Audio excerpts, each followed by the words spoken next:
Ici, nous allons voir un des tests statistiques qui est le test de Student, qui va être très bien pour ceux qui ont fait une évaluation interne avec une expérience, entre autres des gens qui ont fait pousser par exemple des plantes avec différents types d'eau, différents types de substrats. Donc, on va pouvoir comparer nos résultats entre eux avec le test de Student. Euh, alors, Absolument, c'est ceux qui font pas des bases de données. Donc, c'est ceux qui font des expériences qui vont utiliser le test de Student.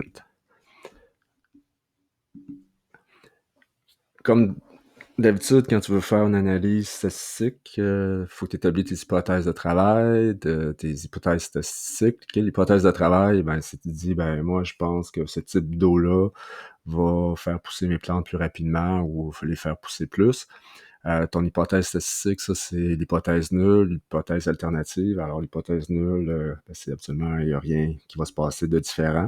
L'hypothèse alternative, oui, ce type d'eau-là va faire plus pousser mes plantes. OK? Ça, c'est ton hypothèse statistique. Tu dois tout le temps déterminer ton seuil de signification, puis l'interpréter. Seuil de signification est toujours situé à 0,05, donc 5%. Donc, tu t'accordes 5% d'erreur de dire que l'hypothèse nulle est rejetée. Ça veut dire que tu es sûr à 95% que ton hypothèse alternative est bonne. Alors, le but, c'est tout le temps de rejeter l'hypothèse nulle, parce qu'habituellement, quand tu expérimentes quelque chose, ben, tu veux prouver ton point. Alors, après, c'est de prendre le bon test statistique. Donc, dans ce cas-ci, ben, c'est le test de Student que je vais te présenter. Mais si tu fais des corrélations, ça va être plutôt Pearson puis Spearman que tu vas utiliser. Puis, bon, ça, ils vont juste fonctionner sous certaines conditions. Donc, c'est ce qu'on va voir. Puis là, absolument, tu fais tes calculs, tu observes tes valeurs, puis là, tu prends ta décision, puis tu conclus. Le test de Student, ben, bon, ça te permet de comparer deux échantillons. Okay? Donc, comparer grâce à leur moyenne, mais surtout aussi les écarts types. Okay? Donc, c'est voir si les moyennes sont assez éloignées, mais aussi on considère les écarts types parce qu'on ne veut pas non plus que les deux échantillons se chevauchent trop. Parce que s'ils se chevauchent trop, même si la moyenne est assez éloignée, mais ça veut dire, s'ils se chevauchent beaucoup, ça veut dire que peut-être qu'il n'y a pas si tant de différence que ça. Il considère ça dans son calcul, okay? Le test de Student, voir comment aussi les échantillons se superposent. Peut être utilisé avec quand même peu de données. Dire, tu peux être en bas de 30 données facilement pour pouvoir faire ça. OK. Tu peux faire ça avec des échantillons qui sont appariés ou non appariés. Appariés, ça veut dire quoi? C'est que, par exemple, euh, tu voulais tester un médicament, tu as pris 10 personnes, tu as mesuré des choses avant sur ces 10 personnes-là, tu leur donnes le médicament et tu fais à nouveau des mesures. Puis ben ça veut dire que c'est des données qui sont appariées. Tu as utilisé le même échantillon, ce que tu as fait subir quelque chose sur ce même échantillon-là. Non apparié, c'est habituellement, ben, comme quand tu fais pousser des plantes, tu peux pas. Il y en a certaines plantes qui vont avoir le type d'eau, puis un autre type, les autres plantes vont avoir l'autre type d'eau, mais c'est comme pas les mêmes plantes. Okay? Oui, c'est la même sorte de plante, mais c'est pas les mêmes plantes. Tu peux pas comme utiliser les mêmes plantes pour tester deux types d'eau parce que ils ont déjà été influencés par l'autre type. Tu vois l'affaire. Donc ça, ici, c'est non apparié. Le seuil de signification toujours à 0,05. Donc, c'est la probabilité de rejeter l'hypothèse nulle alors qu'elle est vraie. Donc, tu t'accordes 5% d'erreur. En science, c'est ça qu'on accepte. Et là, le test de Student, comme je t'ai dit, c'est qu'il vient vérifier, par exemple, ton échantillon 1 qui respecte la loi de la normale, l'échantillon 2 qui respecte la loi de la normale. Donc, tu vérifies si les moyennes sont assez éloignées l'une de l'autre pour dire qu'il y a une différence entre tes deux échantillons. Mais aussi, ça considère comme est-ce qu'ils chevauchent de manière trop importante pour que finalement ça vienne influencer aussi notre décision. OK? Parce que si, par exemple, notre échantillon 2, après, il est tellement étendu qu'il recouvre beaucoup de l'échantillon 1, ben là, ça se peut que ça vienne comme fausser un peu les données. Ben, ok, tu comprends que finalement, c'est un peu aléatoire, qu'est-ce qui s'est passé. Finalement, c'est peut-être le hasard qui a fait en sorte que c'est différent. Alors finalement, Ça prend ça en considération, le test de student. Puis, habituellement, c'est que tu veux vérifier l'hypothèse nulle, un avant et un après, voir s'il y a eu une différence dans la moyenne. Alors, si l'hypothèse nulle, c'est de dire qu'il n'y a pas de différence significative dans la moyenne, donc le avant, le après, ben, la moyenne est pareille, donc c'est zéro. Tandis que l'alternative, ben, c'est que si tu fais l'avant, l'après, puis tu soustrais les deux moyennes, mais c'est pas égal à zéro, donc il y a une différence. Puis le test de student, c'est de calculer une valeur t qui donne une appréciation quantitative de cette différence-là entre les deux moyennes, mais en considérant également l'écart type dans nos échantillons. Il existe comme deux tests. Il y a le test unilatéral puis bilatéral. Unilatéral, c'est qu'on considère le 5% juste d'un bord. Ça pourrait être de ce côté-là ou de l'autre côté. Puis le test bilatéral, ben, c'est qu'on sépare le 5% de chaque côté, puis que là, on répartit de chaque côté les probabilités d'accepter quelque chose ou non. Qu'est-ce qu'on va dire par là? C'est que le test unilatéral, c'est par exemple, si toi tu sais que, ben, dans ton hypothèse, tu te dis, ben, ça va le faire augmenter. Donc, tu es sûr que ça va aller d'un côté. Donc là, ça va être l'unilatéral, puis ça serait de ce côté-là. Si tu dis, ah non, je pense que ça va plutôt baisser, mais là, tu cherches plutôt un T de ce côté-là, donc ça va être de ce côté-là, plutôt. Mais là, si tu dis, plutôt dans ton hypothèse, ben moi, j'ai l'impression que ça va changer quelque chose, mais je ne sais pas si ça va l'augmenter ou la baisser. Ah, mais là, ça va être plutôt le bilatéral, parce que là, tu veux considérer les deux possibilités. Tu veux considérer soit que ça va être plus bas, ou soit que ça va être plus haut. Donc, c'est ça qu'on veut dire par un test bilatéral. Ça veut dire que l'on considère les deux probabilités. Ça veut dire soit que finalement, le médicament a augmenté ou baissé, finalement, le pouls. Ou dans ce cas-ci, si on était sûr qu'il fallait le monter, le pouls, ou la baisser, mais ça serait un test unilatéral. OK? Donc, c'est sûr que là, mathématiquement, bon, on peut représenter ça avec des histoires comme les bilatérales, ben ça, c'est comme ça l'a changé ou pas, puis on sait pas de quel côté. Puis si on sait de quel côté, ben là, c'est ça. C'est genre, ça va être plus petit ou égal, ou autant, ou ça va être plus grand. T'as pas à te soucier de ça pour là. OK? C'est que tu peux regarder ça à la tête reposée, regarder ça, puis essayer de saisir ça. Mais là, dans le fond, unilatéral, c'est parce que tu es en train de dire que tu t'attends à quelque chose. Donc, tu t'attends soit que ça soit là, ou soit que ça soit de l'autre côté. OK? Habituellement, dans le test de student, tu vas calculer cette valeur T. Tu vas la comparer avec une valeur critique à 5% que tu vas trouver dans une table de probabilité. Alors, il existe dans la littérature la table de probabilité des tests de student. Alors, ça, ben, je vais te la fournir quand que tu vas vouloir l'utiliser. Mais à partir de la valeur critique, T ici, avec le seuil de signification, puis le T que tu vas calculer, là, tu vas pouvoir dire oui ou non, je peux rejeter mon hypothèse nulle. Donc, le but, c'est tout le temps ça. Et bien sûr, quand tu vas lire ta valeur critique dans le tableau, ben, il y a comme une histoire de degré de liberté. Alors, le degré de liberté, c'est dans le fond les données de ton échantillonnage A, puis les données de ton échantillonnage B. Donc, si par exemple, c'est sûr que si tu as pris 10 individus, ben, c'est les mêmes 10 individus-là, donc 10 plus 10, 20, moins 2, tu es à 18, ton degré de liberté est 18. Sauf que, par exemple, si c'est des plantes, ben, si tu avais, par exemple, un essai avec 5 plantes, l'autre essai avec 5 autres plantes, ben là, c'est 5 plus 5, puis là, le moins 2. Mais là, si, par exemple, tu avais plutôt 7 plantes à ton premier échantillon, l'autre, ben, tu en as 2 qui sont mortes malheureusement, puis ils ont comme pas voulu pousser, ben là, tu en avais juste 5. Ben, finalement, ben, tu en as 7 plus ton 5, tu additionnes ça, puis ça, tu fais ton moins 2. Donc, c'est pas grave que tes échantillons n'aillent pas le même nombre de données. Okay? Mais au total, il faut quand même qu'il y ait une trentaine de données pour pouvoir comparer. Ben, en fait, okay. Ça fonctionne bien malgré tout. OK, oublie le 30 données, là. Parce que plus que tu as de données, mieux que ça va être, là, mais ça fonctionne très bien en bas du 30 données. OK? Et là, le calcul, quand c'est non apparié, ça veut dire par exemple les plantes, c'est ça. Donc, ça ici, ça c'est la moyenne de l'échantillon 1, de l'échantillon 2, ça ici c'est les écarts types au carré, puis là ici c'est le nombre de données dans l'échantillon 1, tac. Tu peux utiliser ça, bien sûr, feuille dans Sheet, feuille de calcul, ben, il te le fait ce calcul-là de ton T. Une fois que ton T est calculé, ben, tu vas aller dans ta table de probabilité du test de student pour comparer avec ta valeur critique.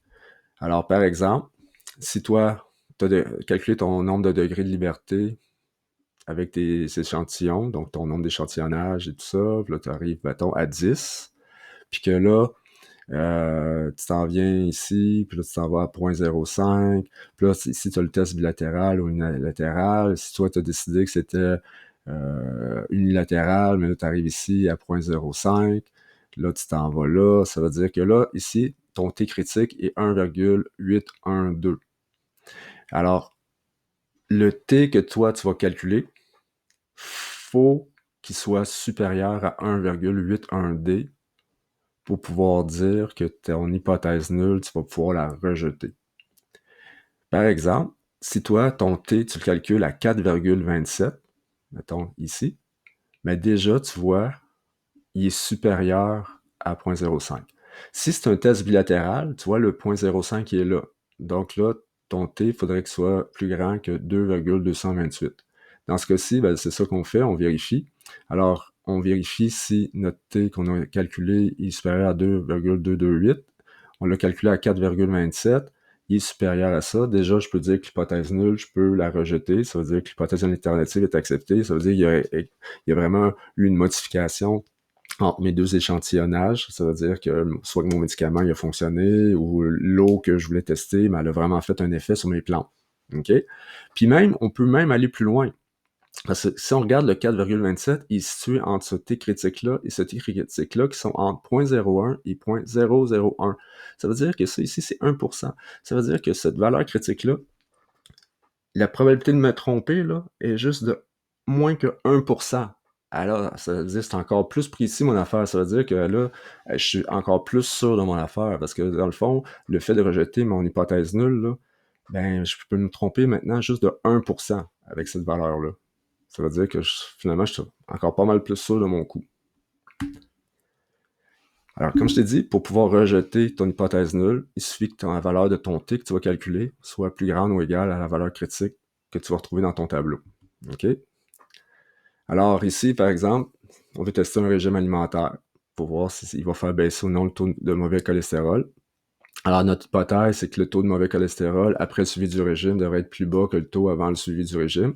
Donc on énonce notre hypothèse nulle, puis l'hypothèse alternative, ça veut dire que mon hypothèse nulle, c'est soit qu'il n'y a pas eu de changement, mais ça va être plutôt l'inverse. Mon cholestérol va monter. Alors, c'est soit pas de changement ou mon avant-après va être négatif. Ça veut dire que mon après va être plus haut que mon avant. Ça veut dire que mon taux de cholestérol va monter. Ou sinon, mon hypothèse alternative, c'est que finalement, après, mon mauvais cholestérol va être plus bas. Donc, avant moins après va être plus grand que zéro. C'est mon hypothèse ici, alternative. Tu peux aussi le mettre en mots, ok? Tu pourrais dire ici, hypothèse nulle, ben que finalement, mon régime va avoir aucun effet sur le mauvais cholestérol, ou peut-être même l'augmenter. Puis ici, l'hypothèse alternative, dire ben mon mauvais cholestérol va baisser. Dans ce cas-ci, je m'attends à quelque chose. Je m'attends à ce qu'il baisse. Ça veut dire que ça va être un test de type unilatéral, avec le seuil de signification tout le temps de 0.05, donc 5% d'erreur.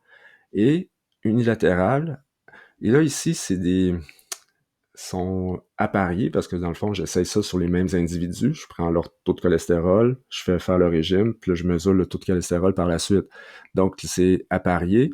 Et là, ça, malheureusement, l'équation pour calculer ça est beaucoup plus compliquée que la petite équation que je t'ai donnée. Donc, c'est mieux d'utiliser finalement Sheet. Puis même Sheet, il peut te calculer directement la probabilité du test de student. Ça veut dire te donner même le pourcentage d'erreur de rejeter l'hypothèse nulle.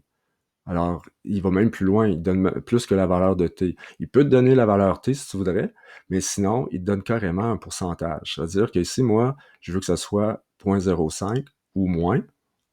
Ici, le test de student donne une probabilité de 0.03, ça veut dire que je me tromperais de 3% seulement en disant que mon hypothèse nulle est fausse.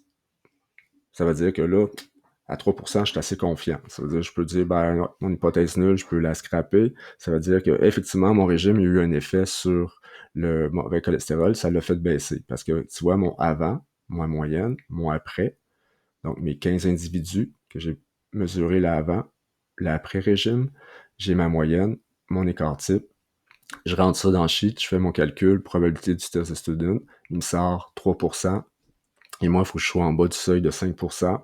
Donc, à 3%, je peux dire que mon hypothèse nulle, je peux la rejeter. Ça veut dire que finalement, mon régime a eu un effet sur mon taux de cholestérol. OK? Ici, c'est un autre exemple avec finalement des plantes, donc des conifères, puis les feuilles caduques. On veut savoir le taux de luminosité, savoir si les feuilles, les forêts caduques, puis les forêts plutôt de conifères, ben, il y a moins de luminosité ou pas. Ici, ben, donc, c'est des données non appariées parce que c'est pas les mêmes arbres sur lesquels on fait les tests, puis on fait des tests de luminosité. Alors, tu vois ici, ça va être en mots. L'hypothèse nulle, c'est ben, la moyenne d'intensité lumineuse dans une forêt caduque va être égale à la moyenne de l'intensité lumineuse dans une forêt de conifères. C'est-à-dire que je m'attends à la même chose. Donc, je me dis qu'il n'y a pas de différence. Alternative, mais là, je me dis, ben, la moyenne de l'intensité lumineuse dans une forêt caduque n'est pas la même que la moyenne de l'intensité lumineuse dans une forêt de conifères.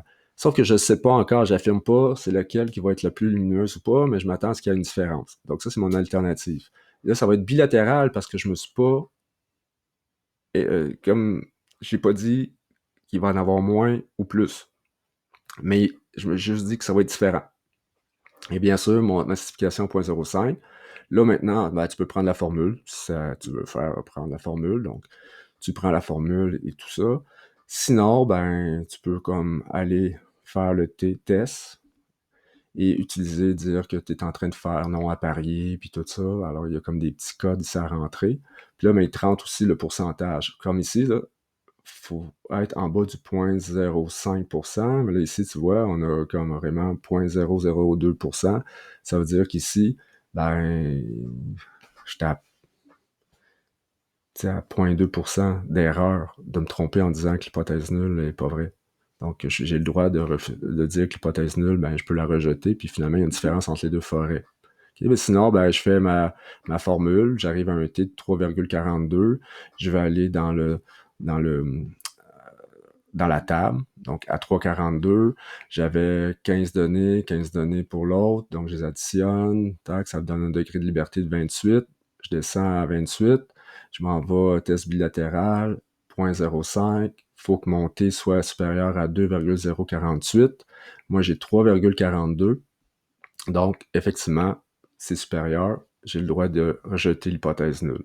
Donc, il y a une différence entre les deux forêts. Puis là, ben, si je vais voir, même mon T 3,42, il est comme ici. Donc, il est entre 0.01 et 0.001. Mais tantôt, mon feuille sheet avait donné 0.002. Donc, effectivement, c'est dans cette zone-là. Alors, tu vois, ça revient au même d'utiliser sheet ou d'aller dans notre...